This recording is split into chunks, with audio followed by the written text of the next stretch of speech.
বার্ষিক পরীক্ষার পরে কোনো বাচ্চাই আর ঠিকমতো পড়তে চায় না, যেহেতু ওদের বৃত্তি পরীক্ষা ছিল। এটা ভোর 5:30 ছিল। তো মাধুর্যের অবস্থা এরকম। ওকে হলে ঢুকিয়ে দিয়ে আমরা হেজে রাব্বানিতে একটু নাস্তা করে নিলাম, যেহেতু অনেক ঠান্ডা ছিল। আর পরীক্ষার টাইম ছিল 3-4 ঘন্টা ওখানে থাকতে হবে এরিয়াতে।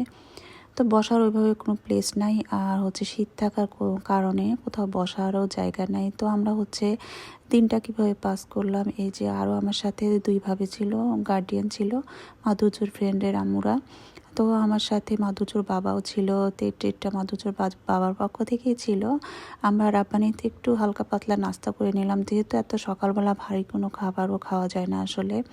তো চাটা আমার ভীষণ পছন্দের, রাব্বানির চাটা সবসময় ভালো লাগে। তো চাটা খাচ্ছিলাম। আর কাপটার অবস্থা খুবই বাজে ছিল, ঢালতে গিয়ে ফেলে দিছে আর কি। আর এখানে যেখানে ছিট পড়েছিল আর কি, ওর সামনে হোপ মার্কেট ছিল। যেহেতু আমি আগে কখনো এই মার্কেটটা যাইনি, এত হাইপ শুনেছি, তো আমার একটু দেখার জন্য কিউরিওসিটি হয়েছিল। তো আমি ওই মার্কেটটা একটু ভিজিট করার জন্য ঢুকে গেলাম আর কি, ক্লিপ নিলাম। এখানে সবগুলো দোকান তেমন খোলেনি, তো যেগুলো খুলেছিল আর কি ওগুলো আমি একটু ভিজিট করতেছিলাম আর কি। তবে এখানকার মানে বিক্রেতারা, ওদের বিহেভিয়ার খুবই বাজে। ওদের মনে হচ্ছে যে ওদের কোনো বিক্রির কোনো চাহিদাই নেই, এরকম একটা অবস্থা।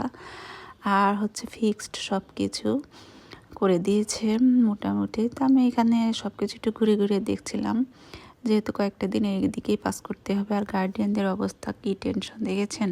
তবে পরীক্ষা সবার ভালোই হয়েছে, সবাই দোয়া করুন বাচ্চাদের জন্য যেন সুস্থ থাকে। আর পাশে থাকবেন। ভিডিওটি ভালো লাগলে শেয়ার করবেন, লাইক কমেন্ট করবেন। ধন্যবাদ।